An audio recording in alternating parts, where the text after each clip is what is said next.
evening, paranormal community, and welcome to another wonderful edition of the Odyssey Files. I'm your host, Michael O'Neill. With me tonight is not Dave, who is still feeling under the weather and is sick, but my wonderful secondary co-host, Miss Sena Dyksman. Good evening, Sena. How are you? Good evening, Michael. Wonderful. How are you doing?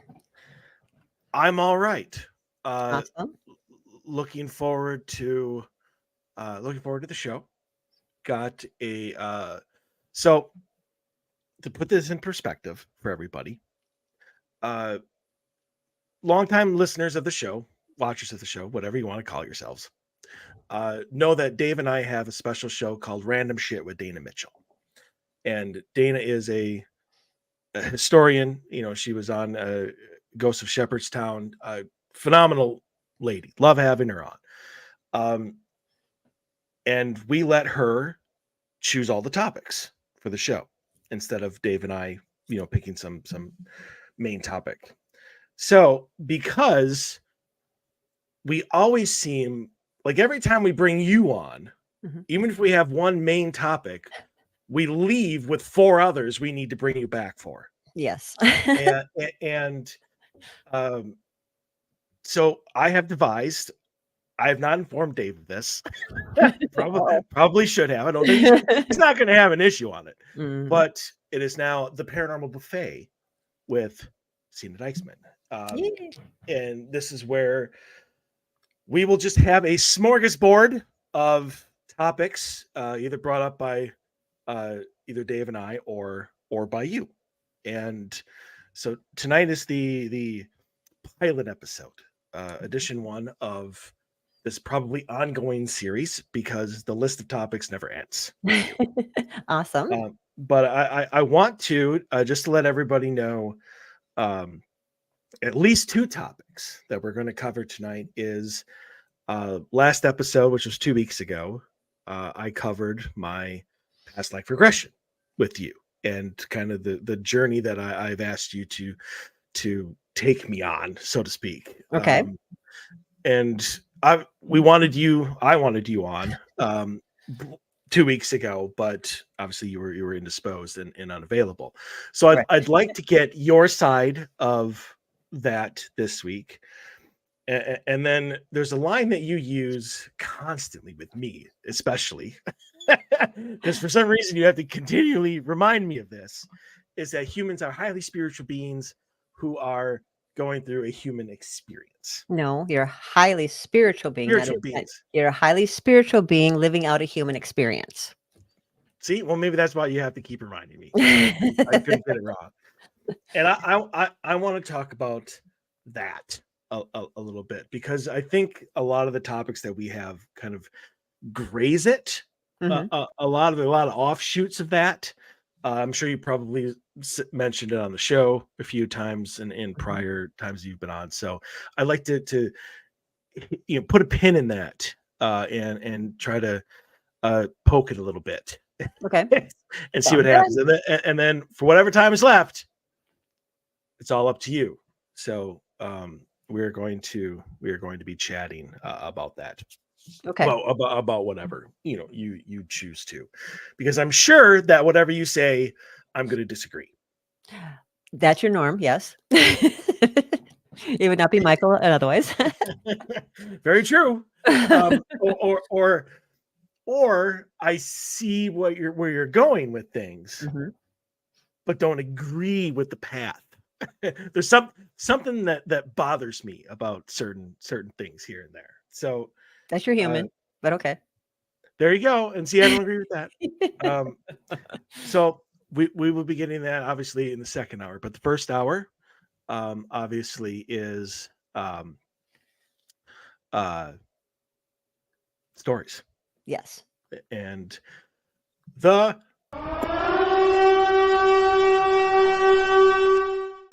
Odyssey Files is proud to present the mailbag. And it's the mailbag. So as I said 2 weeks ago, which was the first episode of the year, I'm going to try different ways of segueing into just popping that up for no reason. Well, you should do it around the holiday themes, whatever it is that's coming up. Yeah, the thing about it is that entrance or that entering thing or whatever was made specifically for that. I didn't make that. Okay. It was made by a great friend of the show, Anthony. So I mean, the only thing that I could really change is like the music to it, and I think having that spirit kind of jump to like jingle bells just doesn't. It'd be hilarious. I know it'd be hilarious. But it'd be a little awkward. It'd be a little awkward. Yeah. It You just sure get people's attention though. yeah. If the Silent Hill alarms doesn't get people's attention, Santa Claus Coming to Town ain't. Or Valentine by Jim Brickman ain't gonna bring people in. Okay. I get where you're going with that. I just it's either A, too much work for me, okay. and I put in a lot of time, at least 20 to 30 minutes to get ready for the show. So but when I'm on, it's a little bit more because you got to come up with a lot of the stories and that. So, but yeah. Well, usually Dave does that, and when he's off, yeah. when he's off, then I have to. But yeah, and it's not that difficult to go through the stories, but we do have them, and a lot of them I was both surprised and not surprised that they either fit with something that you would actually be able to answer like better than I would, or two, even like is something that deals with like what we would talk about during the second hour of the show. So I'm very excited, and I gave those to you specifically. Okay.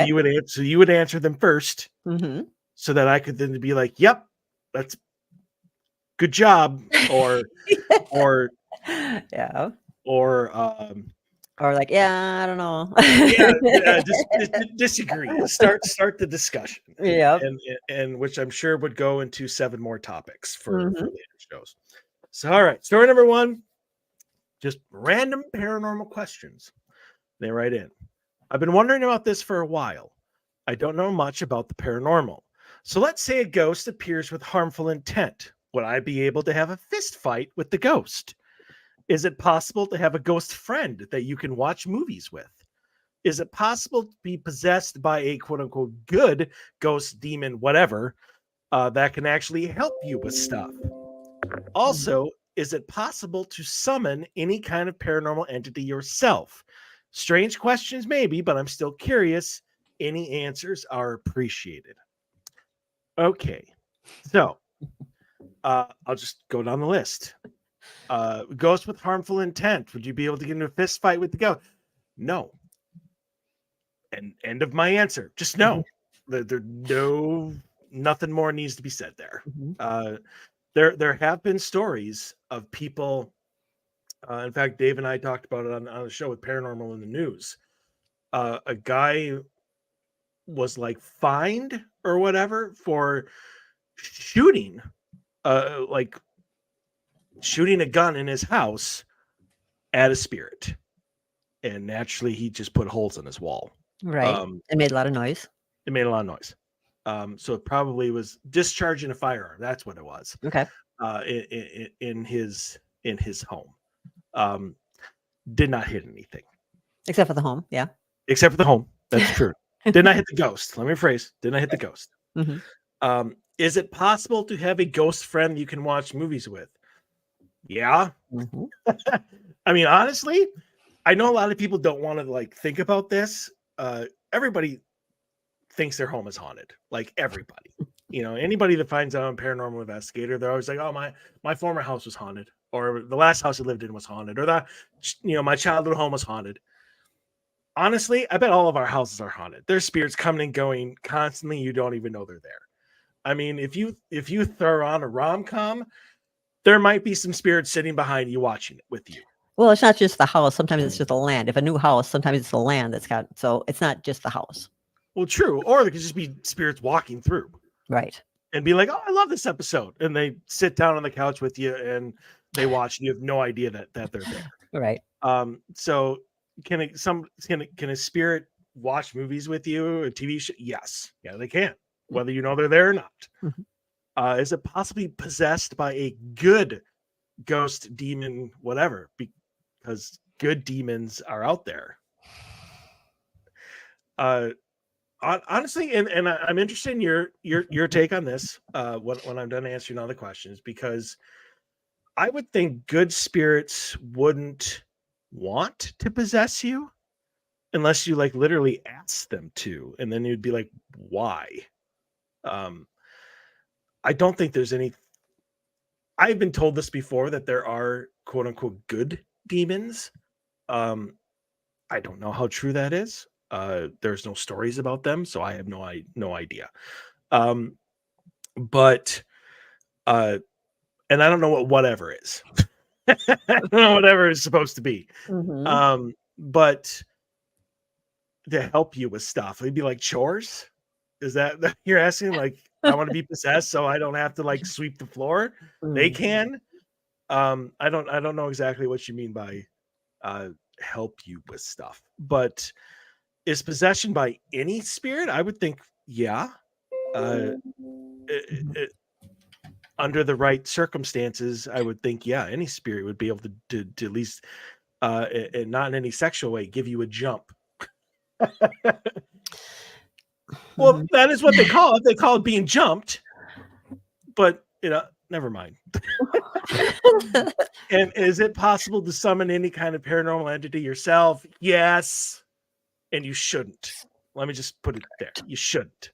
Uh, can you? Yes. Should you? No. Um, so they're not, and honestly, they're not strange questions. Mhm. See them all the time, get asked them all the time. They're pretty normal questions, but they have very straightforward answers. That's all I got. I'm going to turn it over to you. Okay. So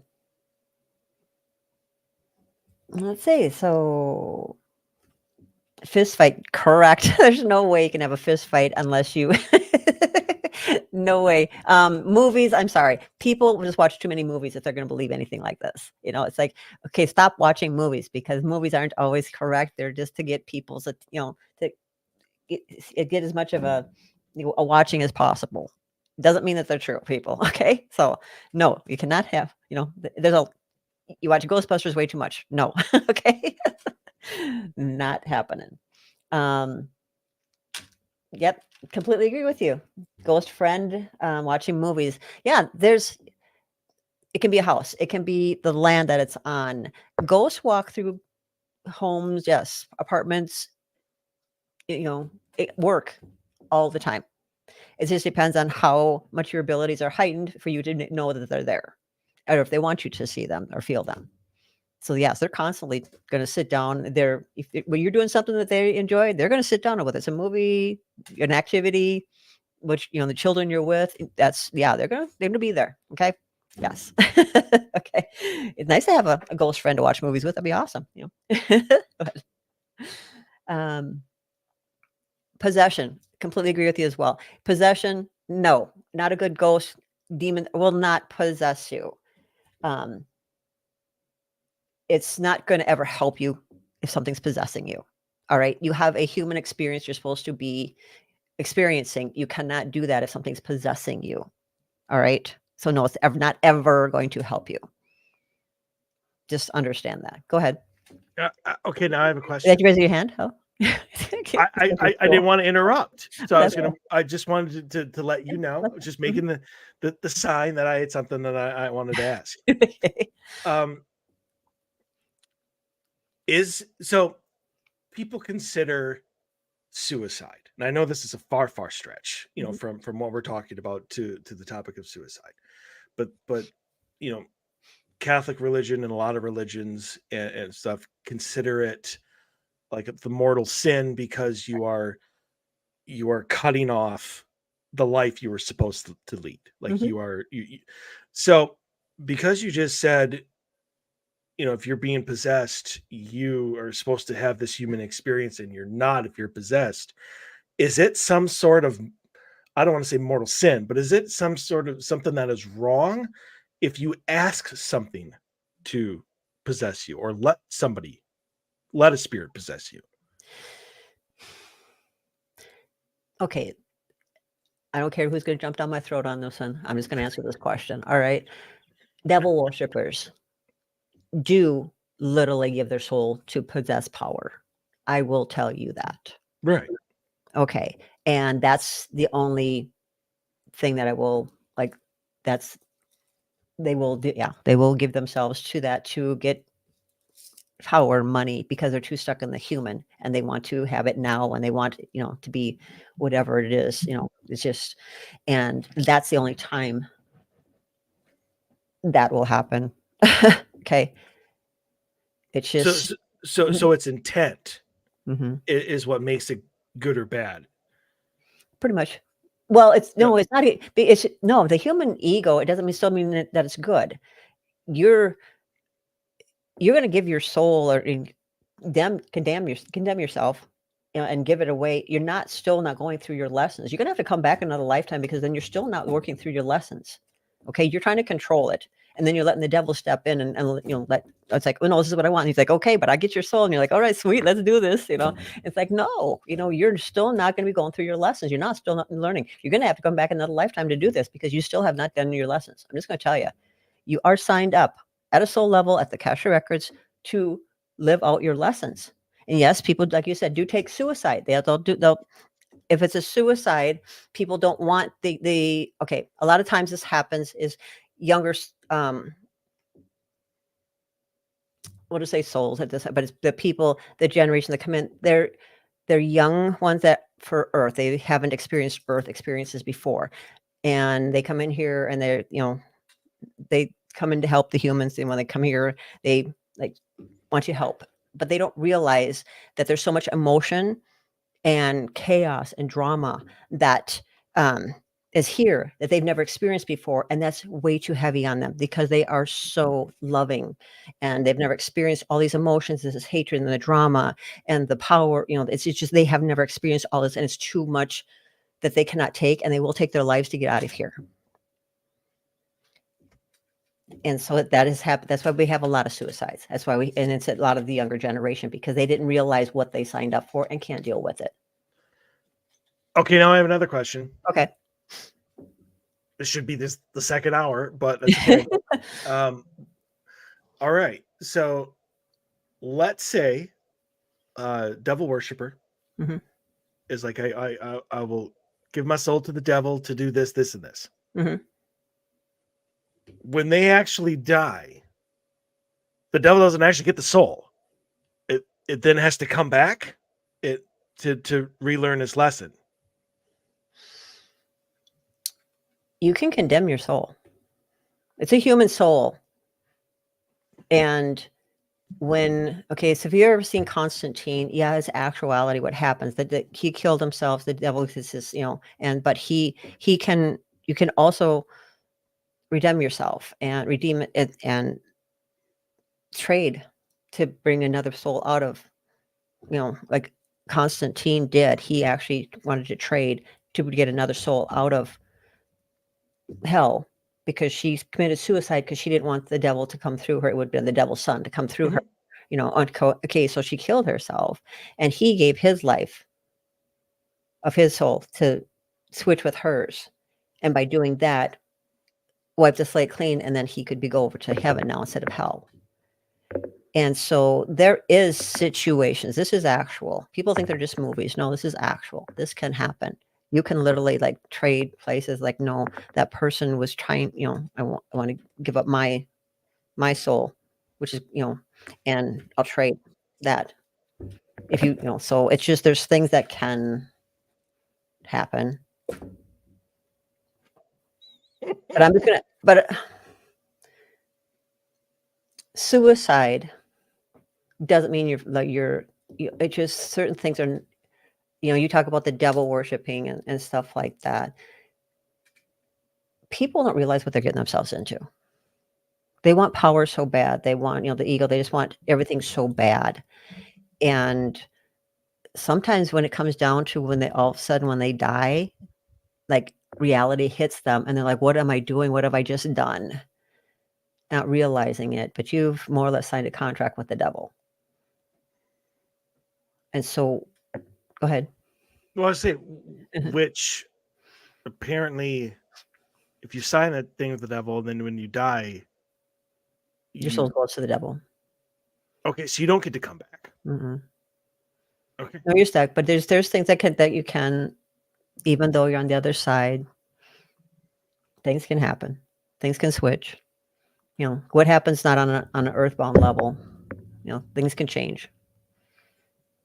Because we're not sitting over there and just, you know, like, okay, no, I'm just going to sit in here for hell and I'm just sitting there. Things, you can still be doing things. So, and people, that's what people keep thinking. It's like, well, I'm going to hell and I'm just get stuck there. No, things can happen.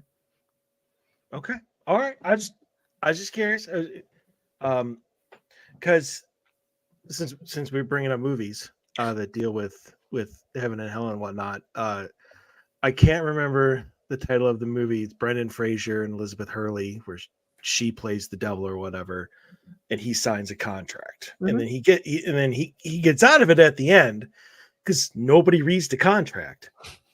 But one of the lines in it, and it's always interested me on whether it is or not. It's just, it's not his to sell, or it wasn't his to sell. Mm-hmm. So, I mean, how accurate is that? I mean, since you said, and you tried to cram this down my throat, and I still, I get it, and I don't at the same time. Mm-hmm. But you said we're all different pieces or fragments of one One soul, entity. one Yeah. human soul. Yeah, we're all living different. One soul, and we're living out all these experiences. Right. Yes. So if we're part of that one soul, Mm-hmm. then how is our individual soul, our human souls, ours to sell? If it's technically part of the main, Because it's part of it. It's still part of it. It's all the experiences. Okay, so it's all the experiences and the lessons, you know. And if that part of it chooses to go to hell, you know, this is all the human earth experiences, you know, and you know, whether it's one actual human soul living out all these experiences, it's still certain experiences that they're going through, and it's parts of it. Okay. Well, let's move on to the next question. Okay. I mean, well, you still have to do the last question of the first story. Yeah. Okay. Also, is it possible to summon any kind of paranormal entity yourself? Yes. Yes. Definitely. But you shouldn't. No, definitely not. For one, you don't know what the hell you're doing because you don't know what the heck's going to come through. And two, I mean, you can open up, you literally, when you're summoning, you can open up a black hole and crap can be coming through there and it's negative. You never open up a hole and positives coming through. Oh, heck no. It's always going to be negative, and it's going to be from a different dimension. Don't be doing that stuff. Done. Strange question, but yeah, curious. That's about, yeah, it was the last one, right? Yeah. Yep. Okay. Yep. All right. Let's move on to number 2. You're okay. Up. Paranormal archaeological question. I can never say that word. Sorry. Archaeology. Archaeology. Thank you. I am a huge believer in all things paranormal. Recently, while watching the History Channel, I watched the archaeology. Archaeological. Archaeological. Oh my God. I tried to practice that word for like 3 minutes. I still couldn't. Okay. Excavations of ancient Egypt tombs in search of Cleopatra's tomb. Anyways, disturbing mummies and segregating the burial sites of ancient people. What implication does this have?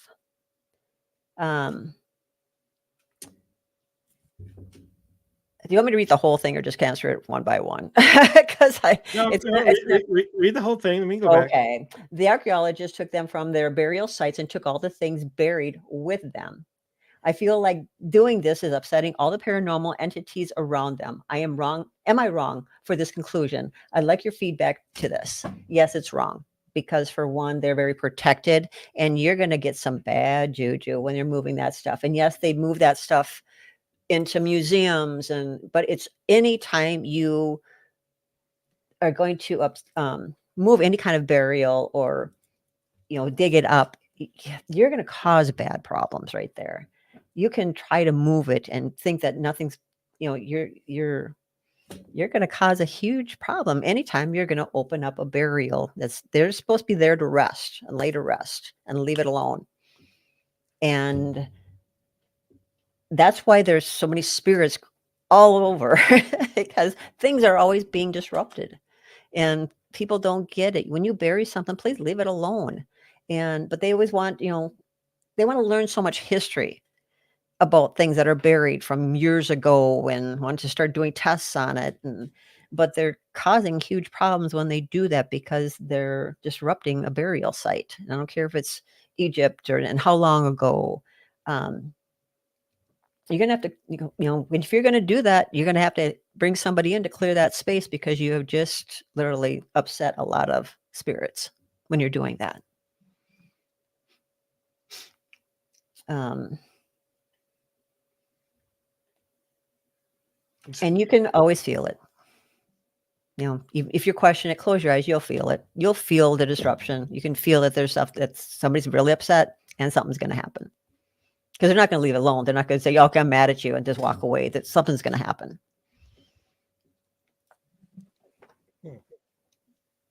I was actually, when I first read this, my first reaction was, they don't care. They're dead. I mean, if you go off the thing that, these Egyptian pharaohs and people who are buried with them and the mummies and whatnot, lived thousands of years ago. Mm-hmm. Chances are they're on like their, 10th lifetime, by that time. I get the respect part of it. What is buried, leave it. Mm-hmm.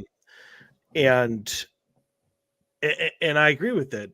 But on the other hand, I see the whole, this is like our history, like this is where we came from. And whereas I don't think the mummies, like I don't get why they have to have like King Tut's tomb, moved and opened up and come and see, King Tut's, mummy. I don't get that.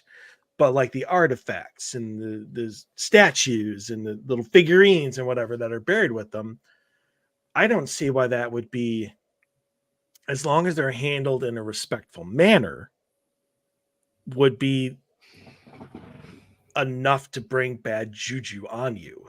Mm-hmm.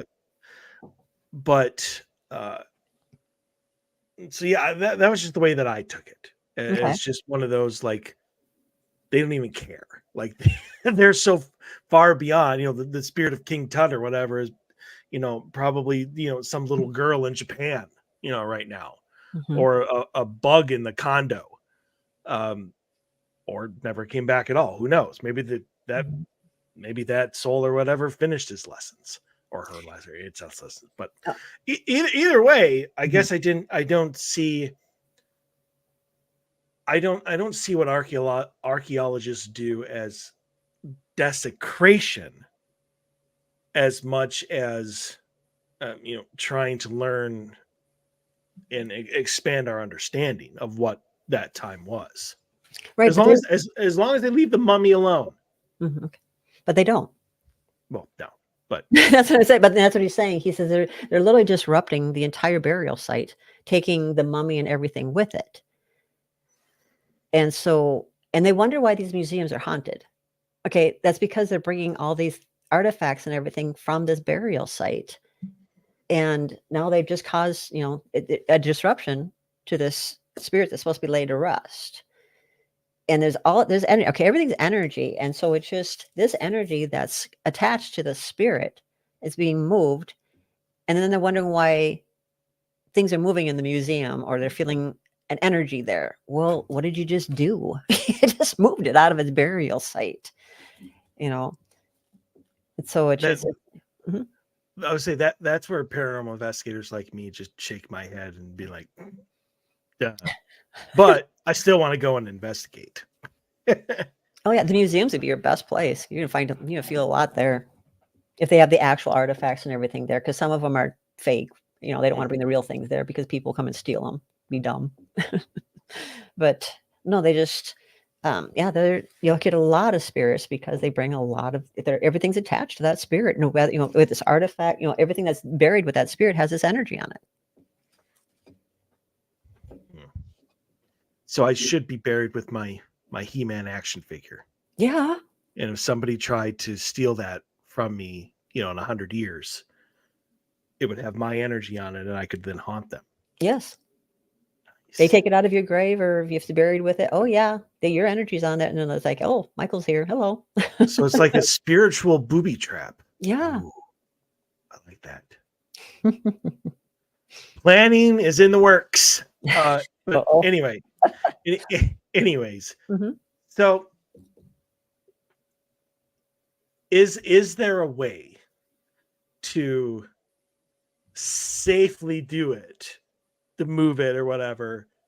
To ask the spirit if it's okay. Yes, they can actually have somebody go in, a medium, and go in and talk to the spirit. Say, do you mind if we take these? I mean, literally having like an agreement. It's more of, we'd like to put these, you're kind of having negotiations here. Okay, bring it to the table with the spirits. Like, hey, we would like to bring these to, and exhibit these artifacts. And if they're in agreement with it, sure, yeah, go ahead.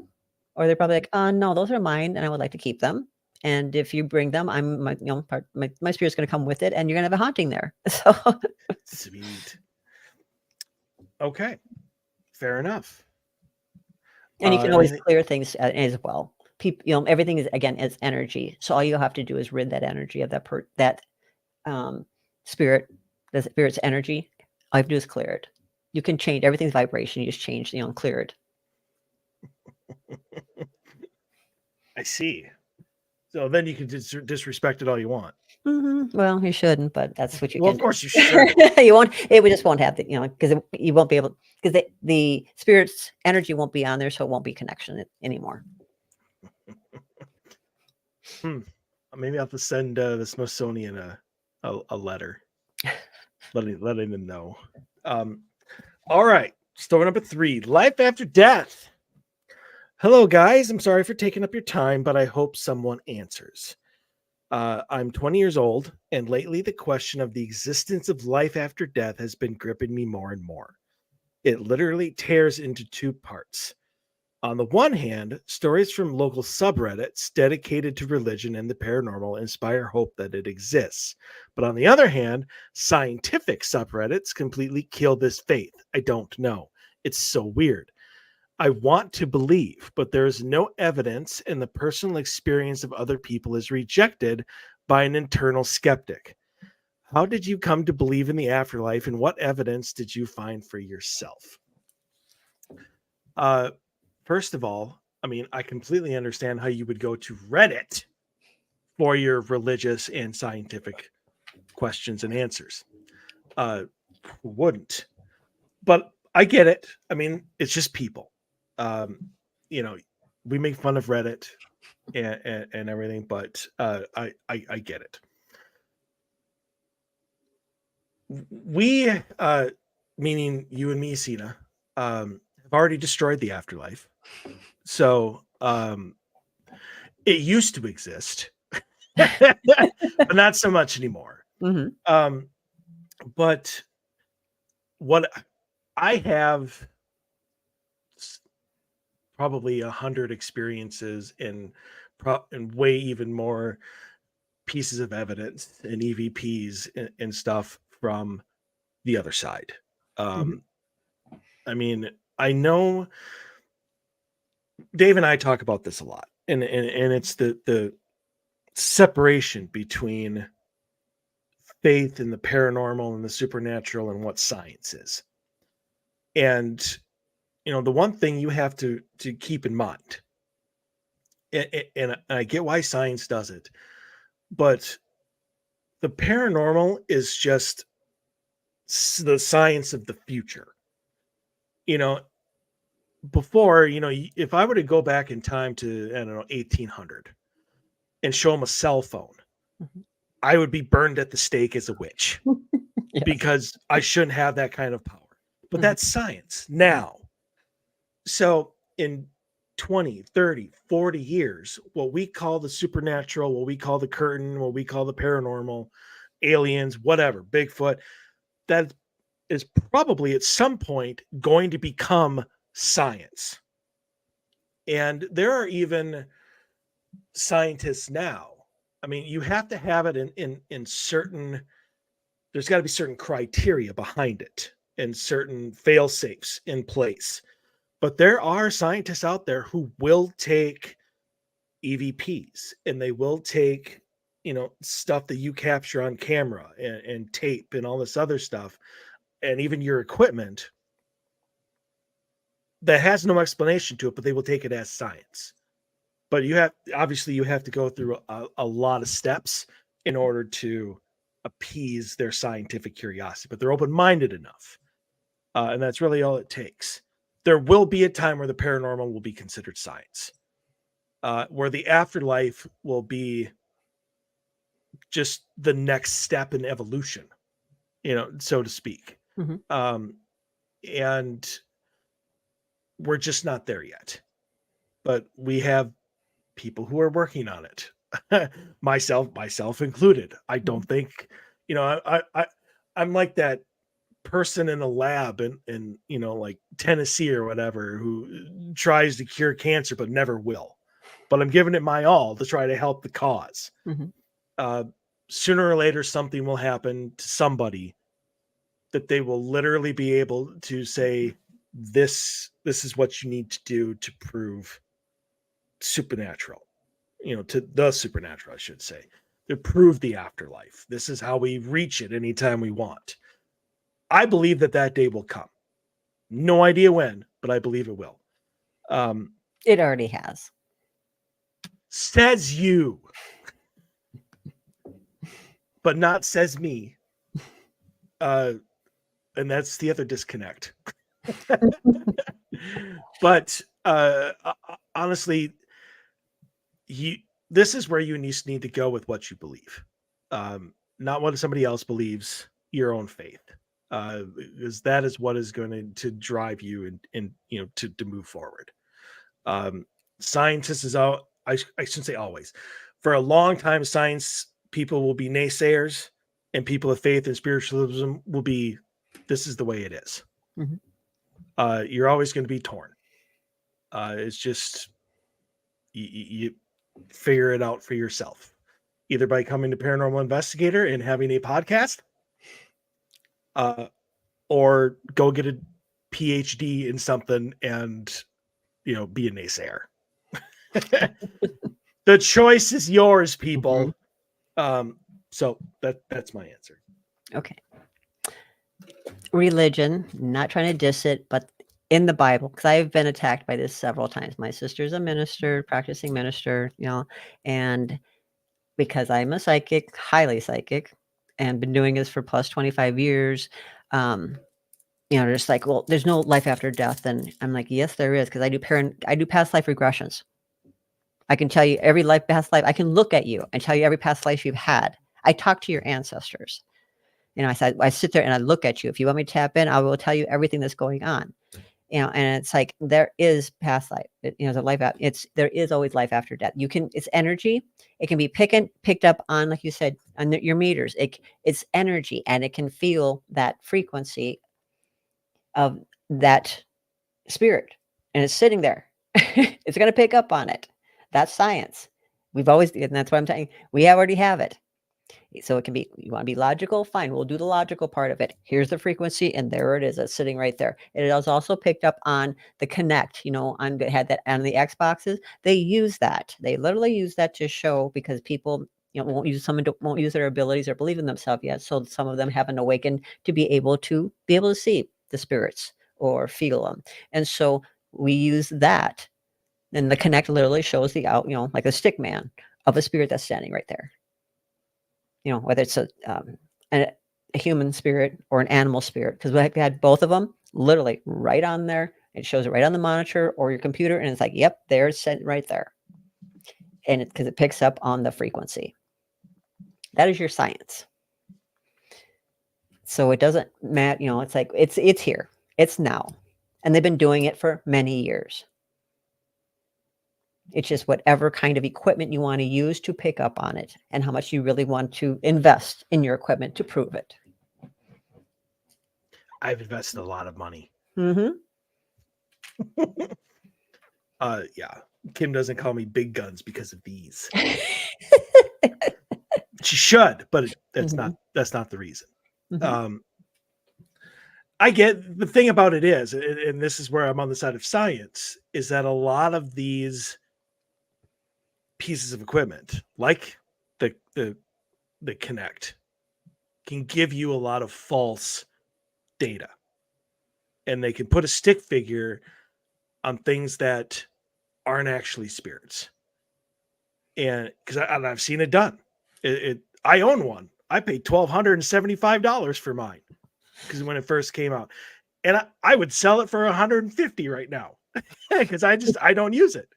It's almost completely worthless to me because of how easy it is to get a false, false figure or whatnot.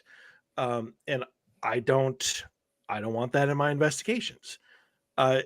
I see people all the time, especially at conventions, showing their videos around of their stick figures, and they're so excited about it. And I'm just like, yeah, it's just putting a stick figure over the frame of the door, and or it's highlighting the, where the ventilation system hits the wall. Like there's no spirit, but they don't want to listen. Right. And this has happened. I mean, I'm not just, spinning tall tales here. That has happened.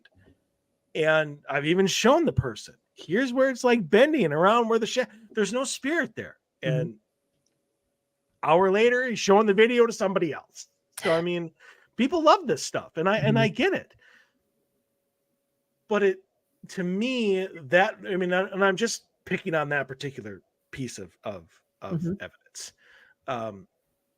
It's just, it doesn't, that particular one just doesn't work for me. Right. It's discredited. Yes. Yes. So, but there are devices out there. Yeah. Well, it's camera. There's a camera. There is frequency metered. I mean, it can be picked up on other devices. Okay. And so either whatever you use, and Stigman can be discredited. Okay, fine. But the other one, sorry, you can feel, you can see, it's actual. So there's so many ways of proving. Yeah, there's a spirit right there. We picked it up, we feel it. But I mean, the temperature, a room temperature changes. Okay. So there's all different ways of detecting spirits there. Oh, sure. Like I said, I was just picking on that particular. Oh, I know. That's why I said there's other devices then too. It's like, okay, fine. It's been discredited. Fine. So we got other devices that we can, use. It's just whatever you want to invest in and how much you want to pick up and prove to people that do choose not to use their abilities, and to get other people to, believe in them. You can use those. So there's so many, many, many ways. Yes. Yes, indeed. All right. Let's move on to the next. You're up. I have always had a calling interest towards the supernatural ghosts and entities. I was raised Christian, Roman Catholic specifically, so that probably has a lot to do with it. Basically, my whole life, I have been powerfully drawn to anything spiritual. It's something that is far beyond and what I assume is considered the typical level. It has been almost like a direct calling, an obsession, can't even talk today, sorry. Fascination to the cult, ghosts, entities, demon forces, God, Christian themes, Ouija boards, black magic, and everything in between. Investigating, documenting, possibly having a side hobby in the paranormal would be a dream come true. I've also felt called to enter the seminary and priesthood. I've been able to kind of forget or block it out at times. but I am extremely sensitive to any situation where it can be related. I like paranormal horror movies, shows, funerals, cemeteries, ghost stories, etc. My grandmother used to perform black magic in the home. I was raised in a prior to become a Christian. There was also voodoo doll and a Ouija board in the house. Other than minor occurrences, I've never had a direct personal paranormal experience. I have two questions. Number one, is this normal? Am I assuming that this is just a morbid curiosity? Number two, is it possible to have a calling to be an exorcist? Um, this is normal. This is normal, but it's also what you've been introduced to, especially because he already said that his grandmother performed black magic. But just going to tell you this, depending on how many abilities you come in this lifetime and you're using and you're picking up on, that's huge. You're already sensing, you're feeling. And it's because of that, that piques a lot of your curiosity. But if you haven't been able to talk about it to anybody, yeah, you're going to have all these questions. And knowing, is this normal? Well, you're going to have the fascination because you keep feeling that there's a pull, or there's a knowing that you've had past lives. You probably you've used your abilities in past lives. So you're going to be able to pick up on it this lifetime when you're using your abilities and like, okay, I just feel like I have the pull to all these things, yeah, you're going to have, is this normal? Yes. Am I assuming that this is just a morbid curiosity? It's a curiosity, but you're being pulled. There's a reason you're being pulled to this, and it could be part of your purpose. Like me, I ended up being, psychic medium, paranormal, investigator, everything, it depends on what you sign up for as well. But people these days, the younger generation are highly gifted. So they come in here with already all of their abilities being very open and at the peak level. So of course they're going to feel this and be curious about it because it's like, dang, I can feel all of this. But again, he probably has nobody really to talk to about it.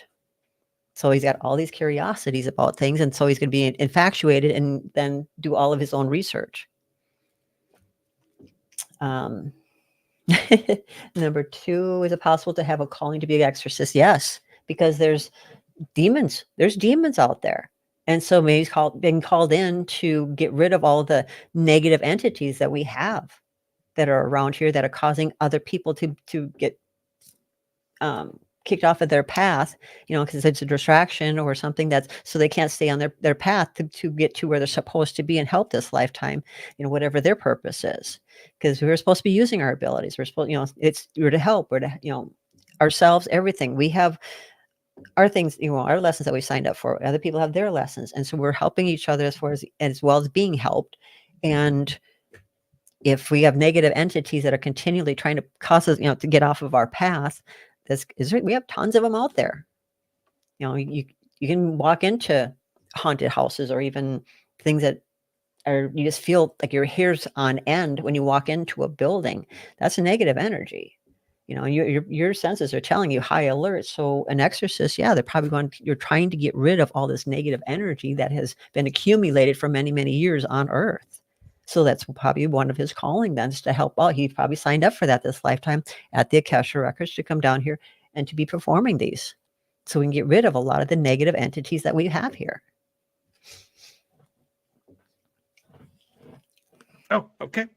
Yep. I don't have a lot to add to that. I mean, Okay. you guys just basically, is this normal? Yeah.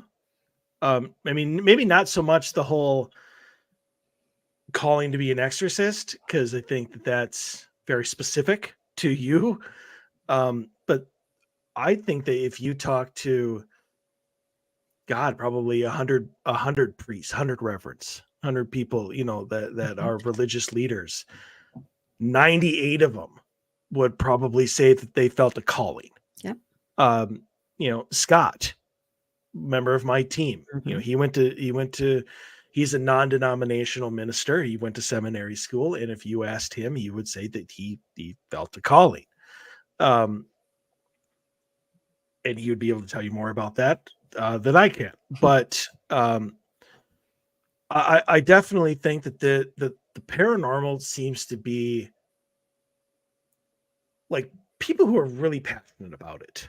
Not the whole I want to get on TV, not like that looks really cool. I really want that, to go to this abandoned place and be scared. Like the real people who have a passion for this, for the good and the bad, have some sort of long history, and I'm talking about past lives, with the supernatural, with the paranormal in some fashion. If you ask Sena, I have experiences in everything, apparently. Mhm. Both the good and the bad. Yeah. But and honestly, this is a place, I've been doing this for, God, it's been almost 13 years now, something like that. I think it's 13 years in April. But and this is a passion of mine. Like this is a place where I have felt I can make a difference, where I can do really good work. And I think that I don't even know if you would consider it a calling as opposed to just a place where it seems like I belong. Um, so you can have that. And I think that's probably more on the normal side than the whole exorcist thing. But if you're, but and I don't mean that as a joke. I mean, I know a lot of people probably thinking that because it's me, I probably mean that as a joke or making fun of this person, but I'm not. If you feel calling to be an exorcist or to go to seminary school or become a minister, go do it. Look into it Mhm. and see if that, as you progress in that path, that continually feels like where you should be. And if it is, keep going and do it. We can always use more exorcists. Yeah. In fact, if you become one, I'd like to have you on the show. They really need to well, know what they're doing first. I mean, if they're gonna well, do it, they need to be trained properly. well, of course, and that's why I didn't say go out and be an exorcist, but Mhm. well, I guess I kind of did. But I Yeah. meant that as a don't just pick up a Bible and start reading verses and think that you're gonna, pull Mhm. demons out of people. Right. Go anybody who's anybody. In fact, when we get to the next question, I'm going to go off on a tangent. Like people who listen to the show, no, I will. Um, always get trained. Always learn. Mhm. Don't just go do anything in this field willy nilly, Right. because it's going to bite you in the ass. Mhm. Find the proper people to train you. Yeah. And if you have to go to seminary school and learn, if you have to go and pick, Bishop James Long's school, I don't know. I haven't talked to BJ about it, but uh, maybe that'll work. Yeah. I really don't know how you can learn to be an exorcist over Zoom, but hey, I haven't taken the course. So yeah, no, callings are very, very strong and Mhm. should not be ignored. And if that's yours, have at it. All right. So here's what we're going to do. We'll throw in a little suspense here. So I'm going to read the next question, and then we're going to go to break or intermission. And when we come back, we'll do the answer before we move on to the second two. I just want people to be like, oh, I can't wait for the other side. And what is he going to say? All right, here we go. Story number 5. Advice on starting investigations. I can hear people's reactions just to that. All right, this person writes, hi. For Christmas, I got a few neat things for paranormal investigations since I've been very interested in starting. I know a few spots around my area, possibly. I only communicated with spirits through GhostTube. Yes, the app, for trying it out, but I have a question. I got an EMF meter and dowsing rods, and I'm just wondering how to use them, especially the EMF meter. If dowsing rods are anything like a pendulum, then I might know what to do, but I have no idea how to use an EMF meter on investigation. Any and all advice is appreciated. Thank you. And that advice will come after the break. So, see everybody on the other side.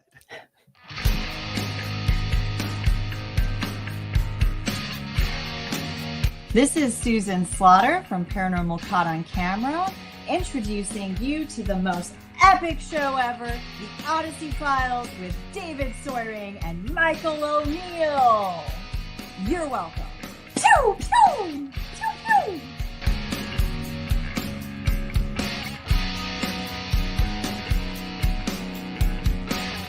Hey, this is Grant Wilson from Ghost Hunters, and if you ever have time that you never want to get back, spend it listening to Mike and Dave on the Odyssey Files.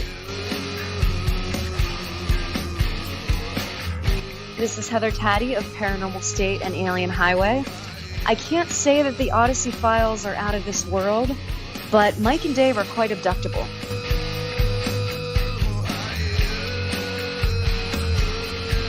Hey, this is Dustin Perry from Ghost Hunters, and you're listening to Dave and Mike on the Odyssey Files. It's not the best show you're ever going to listen to, but it's also probably not the worst. This is Michelle Belanger, author of The Dictionary of Demons. What is faster than a speeding shadow person and more fun than an anal probe? It's Mike and Dave of the Odyssey Files. Hold on to your hats and buns.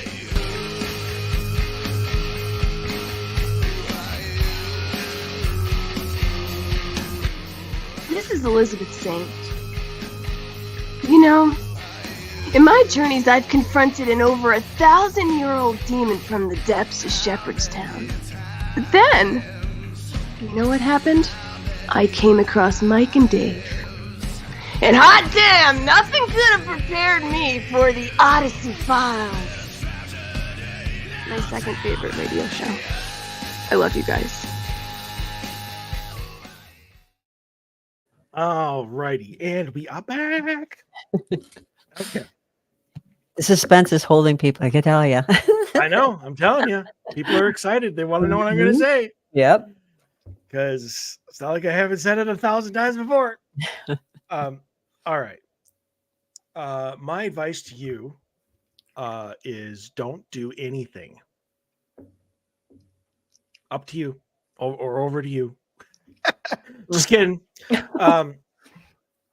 Okay. There's a lot to unpack here.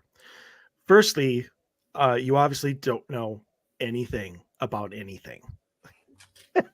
So you should probably start by, as we talked about in the previous question or story, from people who do. Get the proper training. They will teach you how to use an EMF meter, which is about the easiest piece of equipment a paranormal investigator can use. Stop using ghost tube in all cell phone apps. There's a reason why every single app says for entertainment purposes only. Just because you get, I don't even know what ghost tube is. I'm assuming maybe you pan it around and it like sees spirits. I don't know. That's a new one for me. Usually pretty much a lot of people use ghost radar, which is ridiculous. Just because you have this app on your phone does not all of a sudden turn your phone into being able to sense EMF or send out EMF, or send out like sonar waves in order to locate the ghosts. It's for entertainment purposes only. And honestly, all of it is. I have seen, I believe it's called the Portal, but that is whether it's your phone, whether it's the spirit box, whatever, it's still pretty much the same type of a piece of equipment. I will be a little bit open-minded when it comes to something like that. But yeah, ghost radar, ghost tube, whatever. No, just no. You got an EMF meter and you got dowsing rods. Apparently, whoever bought you these gifts also doesn't know anything about the paranormal. I'll just start with the EMF meter. I mean, that's about the most basic thing any paranormal investigator is going to have. It reads energy. That's it. Turn it on and walk around whatever location you're in. But again, you have to be mindful of what you're actually picking up. If you're by a refrigerator and all of a sudden your EMF meter spikes, it's not a spirit, it's the refrigerator. So I mean, and I know I'm being condescending. Absolutely I am. And that's because I know, and nothing irritates and pisses me off more than watching people look terrible and try to pass off what is so obviously something natural or is not what they're claiming it to be as paranormal evidence. They make the rest of us look bad, and that's irritating to me. You know, get the training. If you want to be in this, great. Like I said, if it's a calling, great. Get the training that you need. That is my absolute 100% advice to any people who are starting investigations. And as for dowsing rods, just don't. Just no. I know people use them as ghost finding rods or whatever, but I mean, dowsing rods are used to find water in underground places. I mean, they're not meant for ghost hunting. And honestly, the only time that people really use dowsing rods is you're using them as to open up a portal to yourself by using yourself as the tool. And nothing good can come from that. And I know tons and tons and tons of people who love dowsing rods. And I'm probably going to get hate mail for that. Send it to Sena. She'll deal with it. Yeah, thanks. She'll give you the address or the email address at the end of the show. No problem. But just don't on the dowsing rods. They're not going to help you in any way, shape, or form. In my opinion. I'm sure in other people's opinion, they're the greatest thing since sliced bread. But so that's all I have on that. That is my advice. Get the training that you obviously need. Because right now, with your complete lack of knowledge and experience, you're only going to hurt yourself. And nothing good is going to come of it. I'm doing this for your own safety and the safety of everybody else. Because you might bring about the next apocalypse. So that's all I got. Okay. Well, 1, never do this by yourself. 2, you need to learn about your gifts, because you need to start picking up on, you need to protect yourself for 1. You can't just go in there, and whether you got them for Christmas or you bought them yourself, can't go in there with devices. And even if it's a small investigation, sorry, that was always rule number 1 in the paranormal investigation. You never go by yourself. 2, you need to protect yourself because you don't know what you're walking into. You may think it's something light, like, oh, I'm going to check and see if there's any ghosts over here. You don't know what you're getting into. You could have a hitchhiker when you walk out of there, and you won't even know what to do. You'll be lightheaded. You'll be sick to your stomach. You're like, I don't know what's wrong with me. Well, you just got a hitchhiker.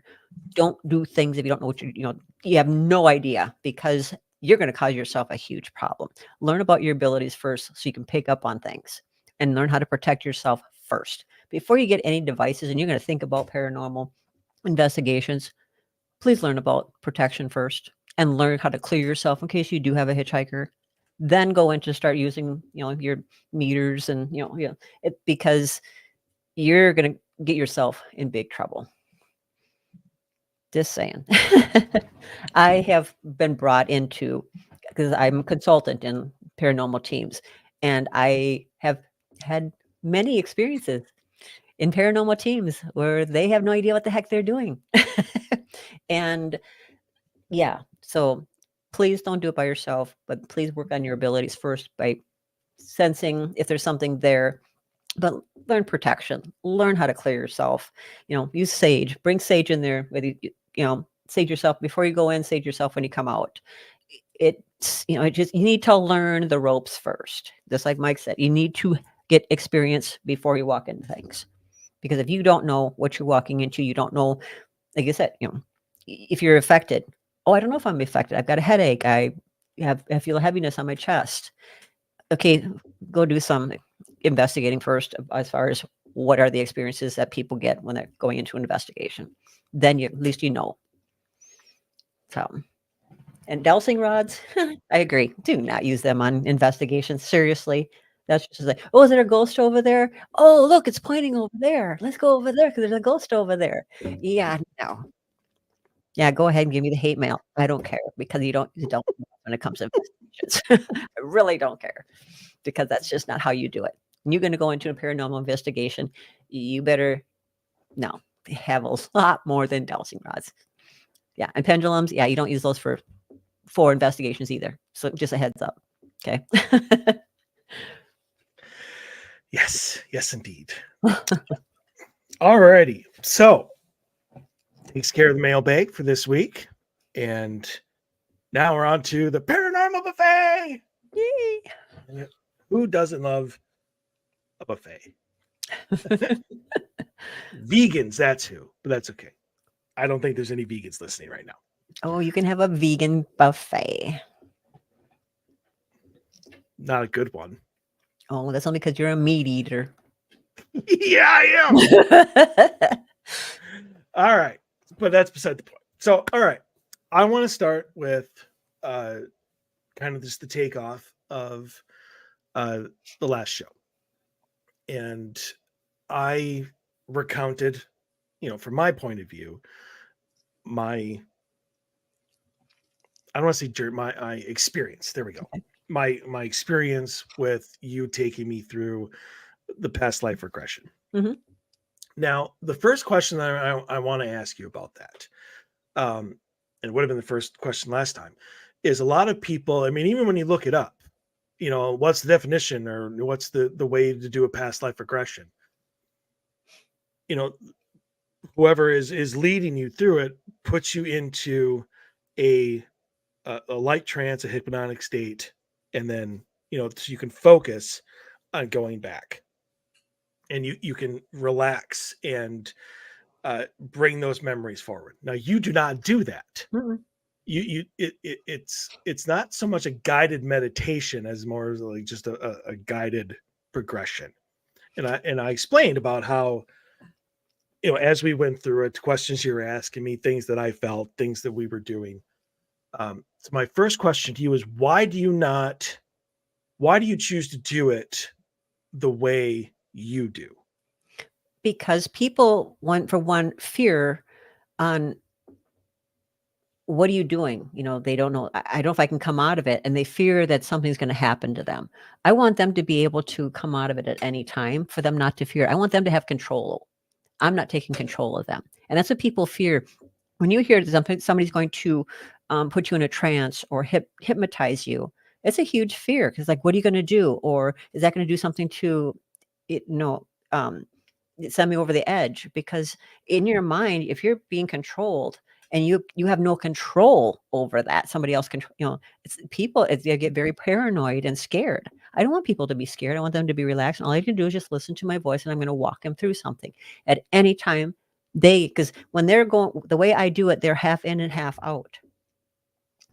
And the environment that I always have them in is very quiet. I have my whole tones that I use, which is the frequency music, which helps them just relax and just listen to my voice. And I'll be walking them through a certain scenario to help them walk up to where they're call of the doors of their past lives. So this way they don't have to be scared, and they have control and can still, come out of it at any time. And that way it's they feel a lot better when they come into a session with me then. And I explain that to them. It's like, I don't want you to fear that I'm going to take you under and you won't have any control or be able to come back out of it. It's like, no, you are, at any time can come out of it. I will say one of the things that I mentioned on the show last time is when we got to like the Hall of Doors, envisioned, the whole Matrix, Mm-hmm. the Hall of Doors there, minus Agent Smith. But that, you were trying to, you were talking to me about being pulled towards a door. And I mean, we must have taken like at least 5 minutes. Mhm. And the whole time, and I told this to you, it's not like I faked it or tried to push it or anything like that. But I told you, I'm like, I don't feel a pull towards anything. Right. And it seemed to me, and I thought maybe that because of your responses to that maybe I was doing it somewhat right. But it felt like I was mostly going off instinct Mhm. as opposed to something else. Like, okay, I thought about it for a bit, or didn't. Here's the answer that came to mind right away. That's something that I've been trying to work on over the past like year or whatever, is just that internal voice that when I ask a question, an answer arrives. Mhm. And whether I know where it's coming from makes no difference to me. I just choose that it's the correct one. Mhm. And so I mean, so that was the answers that I was relaying to you. Mhm. Just either that first, here, okay, here's the answer to the question, or here's what I would do in that situation. Here's how I would feel, and apparently that was correct. Mhm. So So go ahead.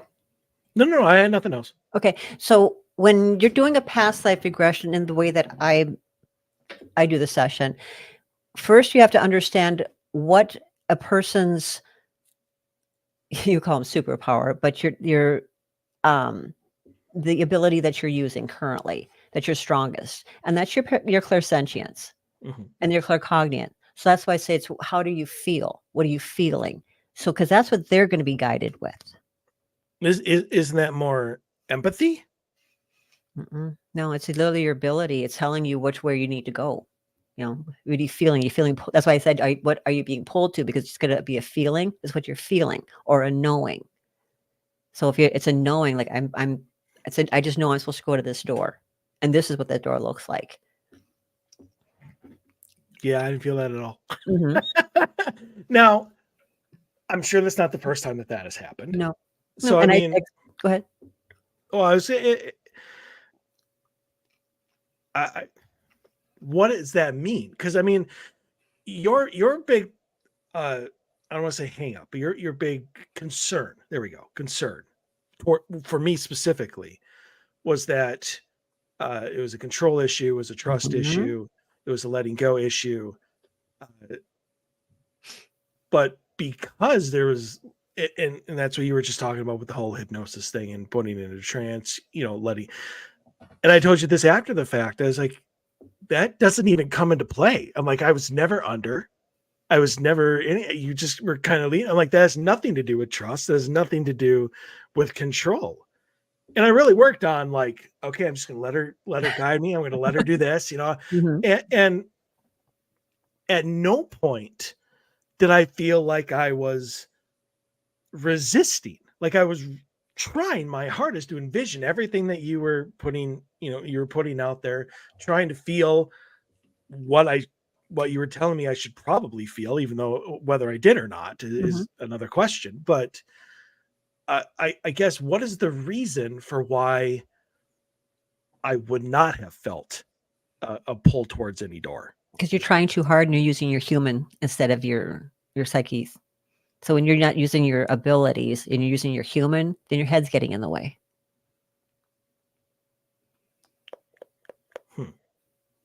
Okay. I don't know how to not do that. Right. And that's why I keep trying to go. It's like, how do you feel? What are you feeling? What are you going to so because I'm bringing you back to your psychic then, your psychic abilities. And that's what you need to be paying attention to then. Because you're literally not really using your human. You're going in psychically because you're reliving a past life. So you're going back in and feeling it. Or if you're very clairvoyant, you'll be seeing it, or a knowing. So it's always paying attention to what is the person's strongest ability that they're using psychically first, and then that's how you talk to them or walk them through it. Well, I did use my sarcasm a lot. Yes, you did. but internally. Mhm. I didn't voice it. Yeah, I was laughing 'cause I heard you and was like, "Really?"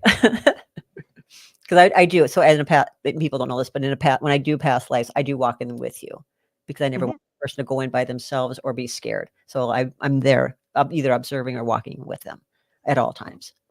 And so then as I was laughing because you were like, "Michael, really?" I was laughing because he was using sarcasm through it. Well, some of the things you were saying made me want to be sarcastic. Yeah, and I was expecting. I mean, I guess I wouldn't expect any less. I like to live up to expectations. That's good. But so I guess that since you were there with me, were there any questions that I got wrong or that didn't fit with what you were seeing? Because No, it's never a wrong answer. It's whatever you're getting or what you're observing. The only go ahead. Oh, I say, but that was one of the things that I couldn't differentiate from.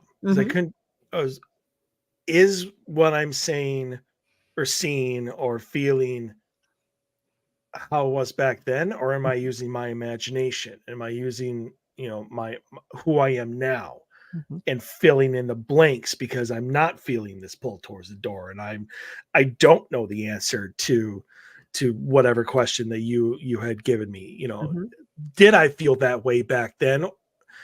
One of the things that I think was the closest that I felt that I was actually there was at the very beginning, and you asked me how it felt when how did I feel when the girls were found guilty Or being on trial, yeah. Of being on trial and found guilty, and knowing that they were going to be probably hung or killed the next day, even though they were innocent.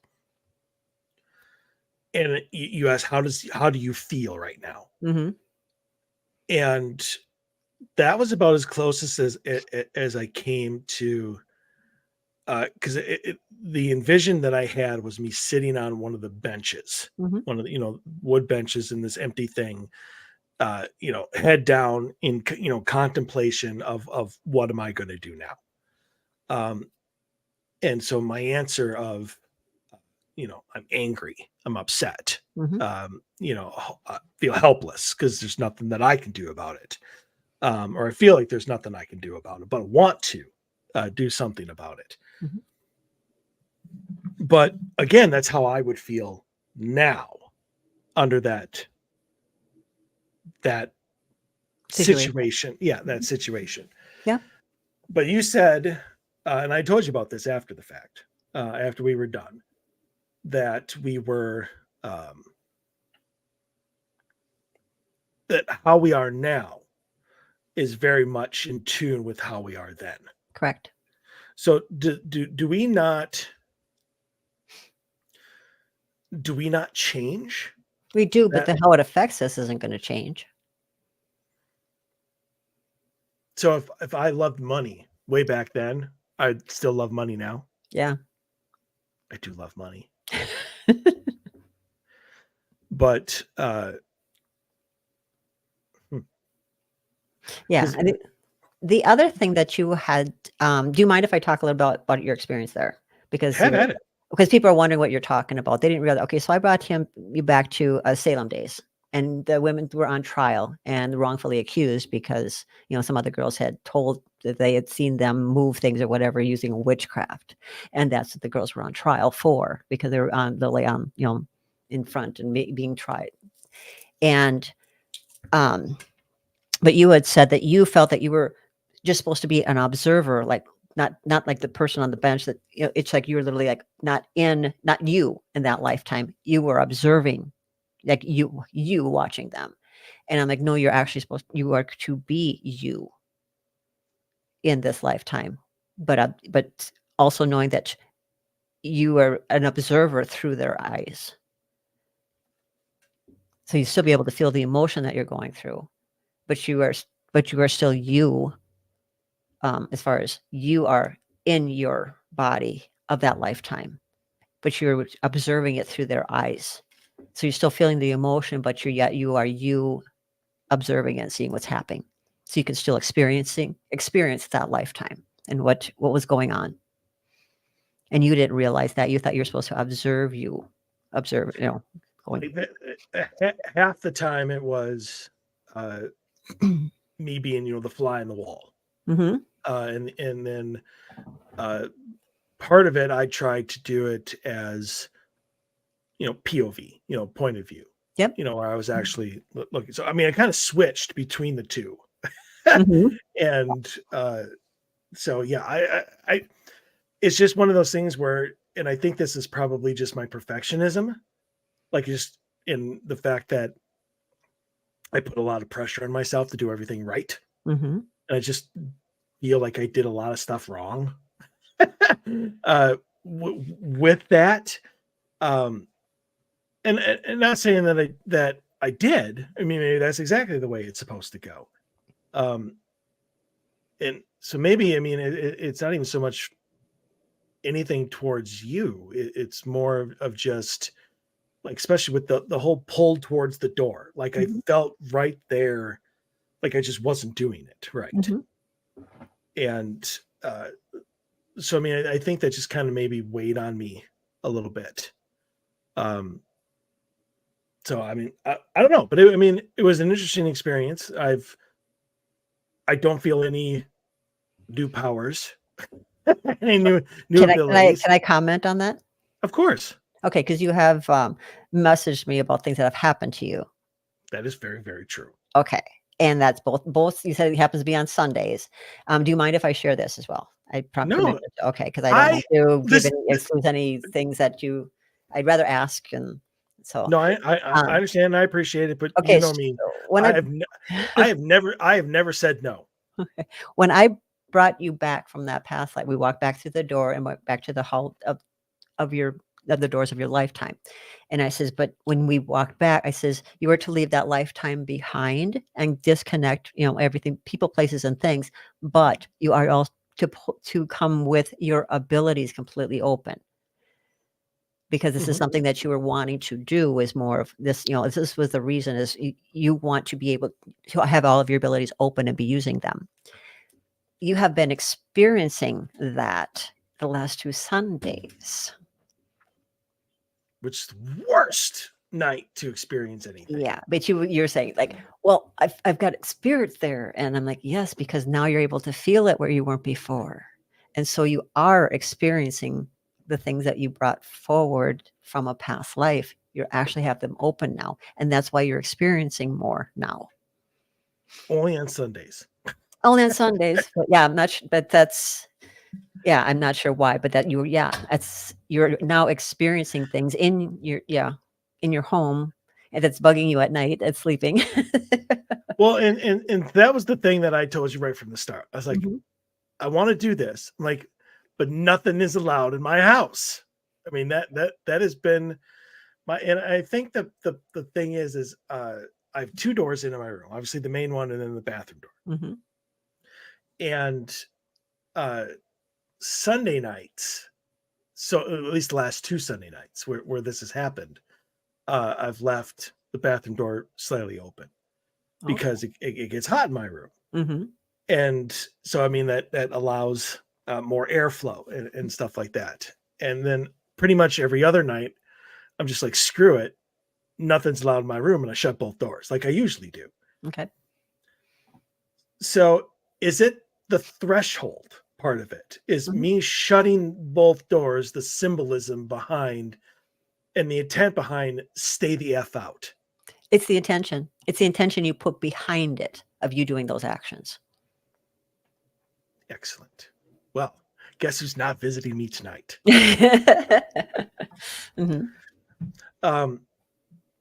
Does that keep out anything that I would want to happen? No. It's a permission thing. Yeah, it's pretty much a permission thing, because you're telling you, like you said, it's your intention. What is it that you don't want to happen? You're not allowing to happen. Well, I mean, I will say this. Maybe this is why both of those instances where it happened were short lived. Is I mean, I know a lot of people would get upset or they would be frightened or they'd be like, "What is going on?" Like I just got pissed, Mhm.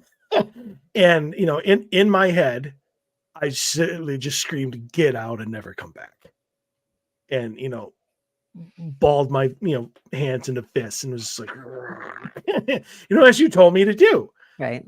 You had said that you would feel when you're using your energy in a way to get spirits away from you, you would feel that confidence, you would feel that energy flow, that you would feel that that emotion. Mhm. Um, and so I attempted it, and especially this past Sunday, and nothing has happened since. Mhm. So I am both interested and not interested in seeing what happens tonight because it is once again Sunday. Mhm. So, are you going to close the doors this Sunday then? Yes. Okay. I almost always do. I mean, this isn't something that's new. I mean, I've closed Mhm. them for years. Okay. It's just, I restarted using my CPAP machine since I, have to. Okay. And it made my room very hot. Mhm. And so it's just like, okay, well, let me get more airflow going in here and we'll do that. But now I think that was just one of those random days where I had too many blankets on me or something. So now I'm back to closing them like I always do. Mhm. So I mean, we'll see. I'll have to send you a message tomorrow. Just be like, nothing happened. Ha. And let me just tell the listeners out there Mhm. that the 2 Sundays ago where this happened, the dance spirit grabbed my ass. And he was so excited. I was not. I was like, what the hell? There's no reason I should feel that static charge on my right ass cheek and only there. So if that is how you ladies feel, I am so sorry. But yeah, that was a new one. Plus, depends on who it is. And as I told you, as long as it's not a dude, I Mhm. guess I'm okay. I guess I'm okay with that. Right. It wasn't a dude, was it? No. Oh, thank God. Yes. Okay. Ego trip done. So, I mean, for all intents and purposes, I mean, do I need to do it again? A past life? A past life? Do I need to do another one, or is this a one and done? No, because like I said, that's what when you would, message me in and ask me about it, that I was told he just needs to go through a past life regression and pull him forward because he's and we had mentioned it too. Like I said, I want to be careful with what information I'm sharing because this is specifically to you, so I don't really want to share some of it. But we had found, I told you what we had found as going through that. It's like, oh, this is why. And so then I did some work on you, so got rid of it, and pulled it so you could be able to use your abilities, and why you weren't able to before. And so this, without giving up too much information, it's just, I mean, you want me to tell you or not? It's just something we had talked about. It's a blockage, and how that happened, and it was actually that lifetime that it happened in. Gotcha. I was really expecting Von Helsing, and I didn't get Von Helsing. Because we were going with your abilities on when you were using all of them, and it was a lifetime that we needed to go to, and that was lifetimes. Well, next time we're going to go to one I wanted to go to because I want to go to the cool guy. You want to go to Van Helsing? I want to go to Van Helsing. Kill all the monsters? Yeah. Who wouldn't? But you always told me though that was where the energy was for why spirits and ghosts stay away from me for the most part. You had built up by that life, in that lifetime, you had built up such a protection, but strength. And that's what they feared. It wasn't the abilities. It was just your strength of protection and you were out for just to get rid of monsters, and you knew in that lifetime you could never fear anything, because fear is what gives them strength, and you couldn't give any of that off, and you had built up so much of a strength and protection that you just went out there and just took care of business, not think nothing of it. And that's when when bringing through this lifetime, you still had that. So when you were doing investigations, you weren't getting a lot of paranormal activity, because they already felt the same, what you were back then. You still were carrying that presence. Yeah. So it wasn't that you had all those abilities and you were using them. It was just the presence that you have, in that lifetime. I was the star quarterback. Oh yeah, with all those nice weapons. Walking into the cafeteria with my Letterman jacket on. Yep, pretty much. So I mean, and I've worked hard now. I mean, since we've had this discussion years ago now. I mean, it's been a good 3-4 years ago. So I mean, I've had a lot of time and a lot of investigations to try to tone that back a little bit. And honestly, I think it's working. Yes. So I mean, it just takes me some time to do that.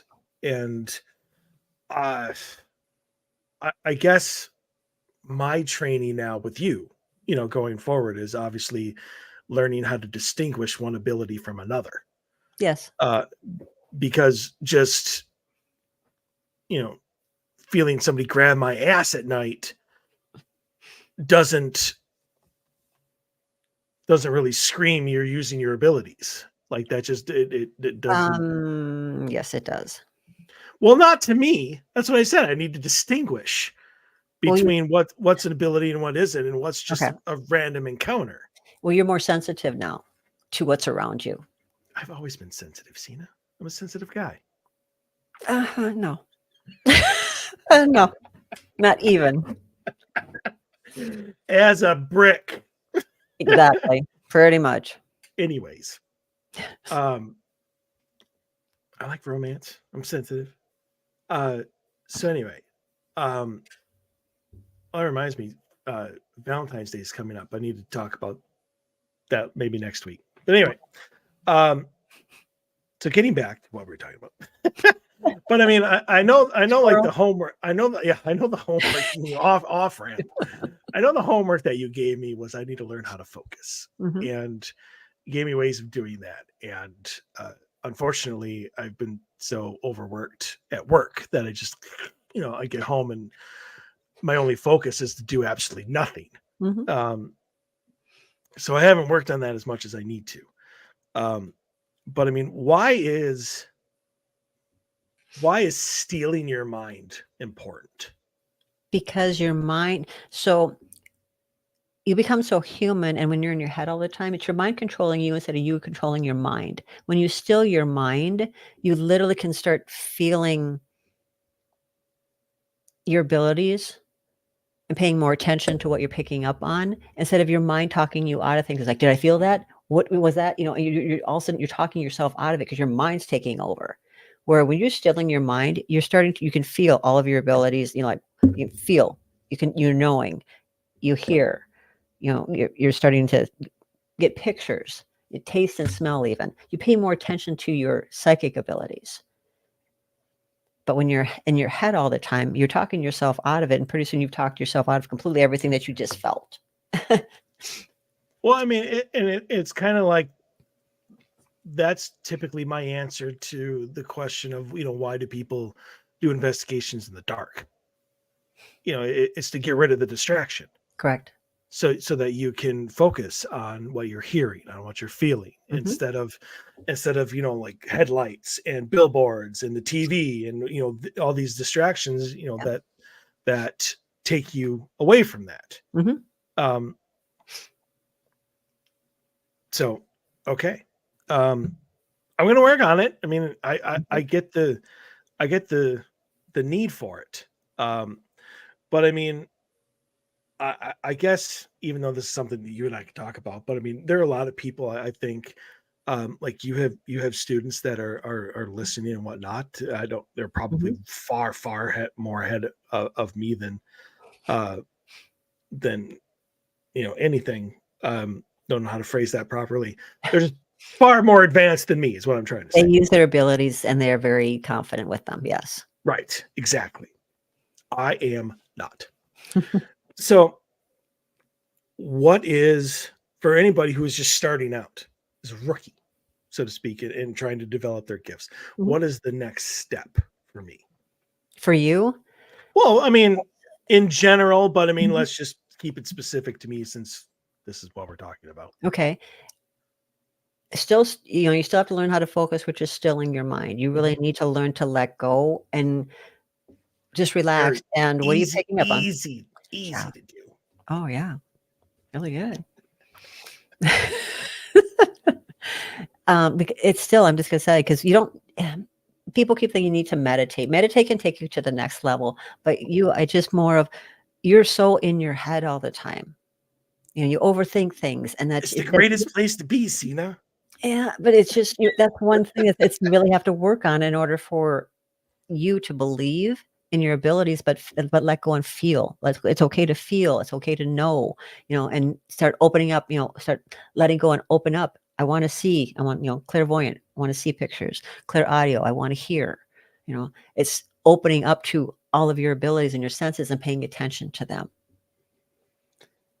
Honestly, I think my clairaudient has been active for quite a long time, but I always take it as like, it's usually when I'm in my room, Okay. and I'll hear a hey, I'll hear hello, I'll hear Mike, I'll hear, at that freaking dream or whatever that was totally crazy, but I mean, like, that sounded like it was right in my flipping head. So but I always just like, whatever, like, I know what it is, but I don't care. Right. It's like, I'm trying to go to sleep, leave me the F alone. So, I mean, what I need to do, obviously, is again, get to the point where I'm outside my room. Like, it's not about me trying to go to sleep and me being annoyed at the fact that I'm hearing something. It's, on an investigation. It's a walkthrough. It's something where it's helpful to me. It's not helpful to me to hear a hey in my room while I'm trying to go to sleep, because I'm not going to engage in it. Right. So, I mean, so what I would suggest, because you're clairsentience, you read energy, you feel energy. It's more of knowing your strong abilities right now and enhancing them. So paying more in trusting what you're feeling.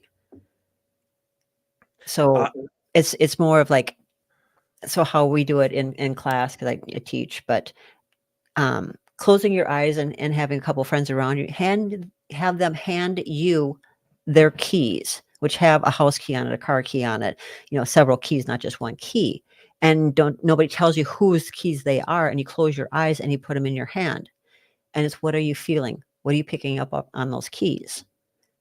Because when you keep doing that, you start practicing with that with other people, and then you start picking up on things, and that's when you're strengthening. You're strengthening your abilities that way, but you're also trusting yourself on what you're picking up on. So then you feel more confident, and you keep going from there. But then you also can open up as you're clairvoyant. Pictures. It's not strong, but so relaxed. It's like, are you seeing any pictures that are coming in? Of when you have just the first thing, and it's always the first. I'm going to tell you that people will talk themselves out, especially when they're in their head. When somebody's put something in their hand, they won't pay attention to the very first thing that comes into their hand. It's like they'll think of all this other stuff. It's always the very first thing that comes in, that you feel, that you see, that you know. Very first thing. What is your very first? So we have to keep going back to, what was the exact, that when they put that in your hand, what did you pick up immediately? Because you'll talk yourself out of it after that.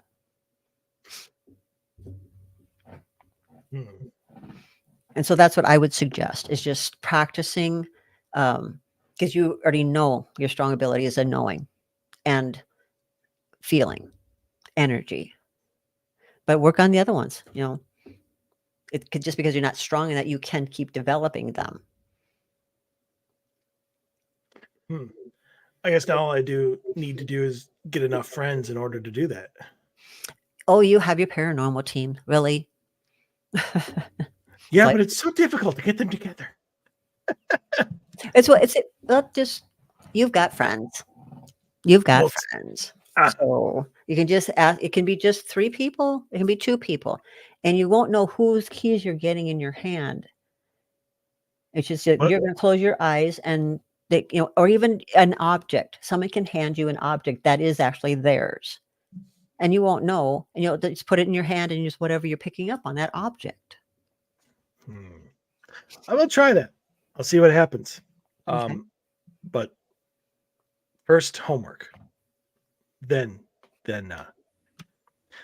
readings. Okay. The other thing So not talking about is frequency music with you to keep you focused. what, like Kenny G? No, that's not frequency music. Frequency music is actually a music that has a specific frequency, and one that helps you work on your psychic ability or to find harmony is 432. The frequency 432, and you can pull that up on YouTube and just play it, but it will help you come into. I'm doing that right now. I've never even heard of that. Mhm. 432 hertz frequency music. I'll be damned. Yeah, I work Well, with YouTube just has everything. Yeah. Yeah, frequencies, music is huge. Frequencies, because our body has, it has a specific frequency that it vibrates to. Everything has, different frequencies, but different frequencies affect the human body. So when you look in frequencies, pay attention. I actually wrote up I was downloaded, and I actually wrote up a huge chart on frequencies and how they pertain to the body, colors, everything, and what organs it affects. The best sleep music. Sleep instantly with 432 hertz. Well, I'll be schnickered. You hear that, people? You learn something new. Okay. I'm not going to start this now, but I will look into that. Okay. So I need to find snow and music. Okay. Sweet. Snow? Yeah. Remember you told me I should, because I can focus on snow, like falling. Right. And so you told me to find, like just, something on YouTube of, graphic snow falling or whatever, and focus on that. Probably more rain though. I actually, since it's the only sound that I found that's both relaxing and it drowns out my breathing into the CPAP machine, which is so annoying. Is I ask my Alexa to play the sound of rain. Yeah, that's what they showed me. It's rain for you. Yeah, rain is awesome. Mm-hmm. Maybe that's why I like storms so much. Yeah. Oh, you'd love storms. Oh, I love storms. That's why they stay away from me. Stupid Mother Nature. She hates me. No, she don't. She's just mad because you don't connect with her more. Oh, so she's mad at me. Is that it? Yeah, you keep feeling like you're too separate from her. You need to start working with a relationship with her. Yeah, I'll get right on that. Oh, okay, good. When she sends me a card on my birthday, we'll talk. Don't blame me if you get one. That would be amazing. Open up the mailbox. There's Mother Nature card. It says, "Wish you were here." Yeah, come visit me. To you on your birthday. Love, Mother Nature. That would be amazing. If that happens, all is forgiven. All right. So we don't have a lot of time. So I do want to move on to what was only going to be our other topic. So which is the whole highly spiritual beings living a human experience. Experience. What the F are you talking about? Okay, we have what we call a meat suit, and this is the human body, is the meat suit. That's what I call it. Yes. I call it the meat suit. So Men in Black. People watch the movie if it's Men in Black. If you haven't, please go watch it, or even just do a trailer, watch the trailer on YouTube. It is actual, because we have so many different species here, and we take on a meat suit, a human, because we're on Earth, which is a human Earth, human populated. And if the human mind really knew what was here, it would not be able to comprehend it and probably go crazy. So we have to take on a meat suit in order to come in and help with them. Okay. Because if all these different creatures come in and we're like, oh, I'm here to help you, or they'd be going, okay, what the heck? They'd be going crazy. They could not deal with that. So as highly spiritual beings, we take on the meat suit to also have an experience as a human. The more lifetimes we have on Earth, the more human you feel you are, because you start to forget that what you really are is a highly spiritual being. And that's what happens. Too many people have been here so many lifetimes, they forgot what they really are. And they start becoming human, because we're just portraying a human. We have to take on the habits and everything of a human to convince the humans that's what we are. But go ahead. So there are humans. Yes. Who are not highly spiritual beings. No, but they are evolving slowly. They're like the apes. Why do you say that so condescendingly? No, but they're evolving. Because the reset button has been so many times. It's very frustrating. I've been here since the beginning of time and had to watch this several times. Oh yeah, it's hilarious. Not fun. And that's why it's very frustrating. I mean, I love them dearly. They're my children, but boy, they frustrate the heck out of me. It's like it's just over and over the same things. History continues to repeat itself because the humans will not let go of the past and move on. It's like, would you please evolve by now? It's like, quit repeating yourselves. Haven't you learned from your mistakes? And they don't. They keep doing it. And the Earth is getting so frustrated. She's done. The movies that you see of the part of the, the science fiction movies where the Earth is half blown up. Yeah, that's what's going to happen, because all they're doing is depleting the Earth, which is alive. And she's done. And she's just so tired of all this. And so us highly spiritual beings have had, there was a beacon that went out to help the humans so this doesn't happen, and try to help them evolve and not get exterminated by the species that have come over here, because they're so vulnerable. The humans are so vulnerable. They're easy to mind control. And literally, I mean, they give them a vision, like everything around us is literally is an illusion. It's not here, but they do mind, they put in your mind what they want you to see. So this is really not here. This is just created because somebody else introduced you to their world and said, this is what's going on. So then you believe it. So it becomes your world. And so none of this really exists. We're all on a holodeck, and it just is all energy, and nothing is really, it's just literally the Matrix. So you keep telling me that this is the Matrix, and if you and I keep telling you that doesn't help me. Okay. Because I'll continue with the movie references, but the only person that knowing that it was the Matrix actually helped was Neo. Oh no. Oh yes. The Oracle knew. But the Oracle was part of the machine world. The Oracle was not human. Remember? So the Oracle was part of the control. She just decided to help out the humans. So knowing that this isn't real doesn't do anything to help me, or I can't say anybody. So I'm just not even understand. Okay. But change anything, for the better. I mean, people talk about the law of attraction all the time. All the time. You've talked to me about it. If you visualize this, it'll happen. No, it won't. Emotion. Trust me, I have plenty of emotion. The key factor is emotion. But yes, go ahead. I was just saying, emotion is not an issue for me. I have lots of emotion.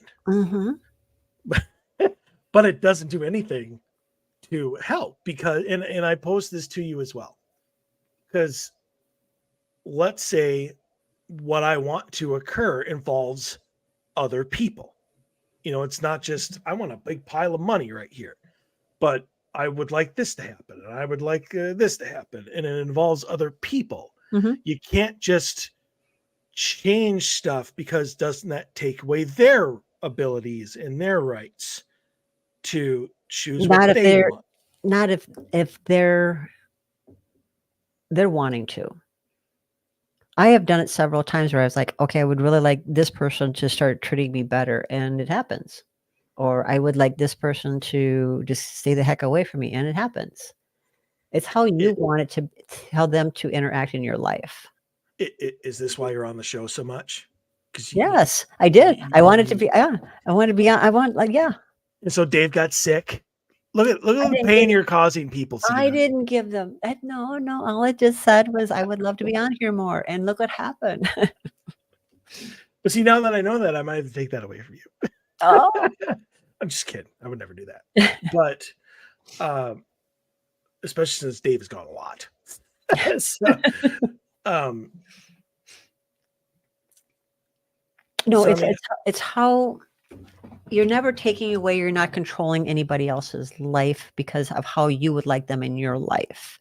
If they are a willing person, player more or less in your life, and a willing participant, then it will happen. so here's why one of the things that is very difficult for me is being a perfectionist. Hmm. I have a hard time failing. I have to keep going. Hmm. And if there's a roadblock in my way, I have to find some way around it, or to change it, or whatnot. So I mean, if you are encountering another, if you need another person involved in whatever you are trying to change, and they're like, no, how do you then go about changing that in your favor, or can't you? If they're saying no, it's like, okay, what's behind that no? How do You you know, learn that?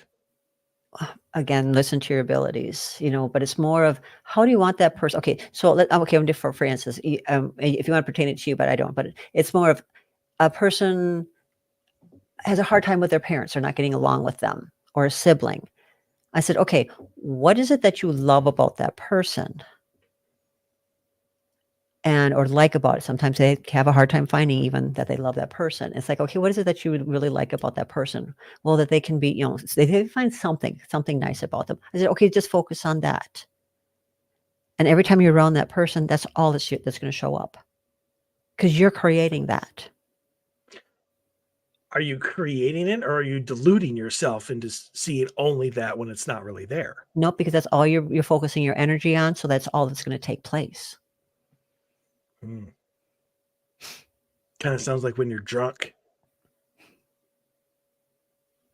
No? Okay. Got no answer for that one. No, not when no. That's going to say no. Nope. Nothing to do with that. It's all about energy. Creating what you want. Create the life that you want. If the person, you want a person in your life. All right. See a relationship that's happy, healthy, loving with each other. And don't doubt it. It's the belief system behind it as well.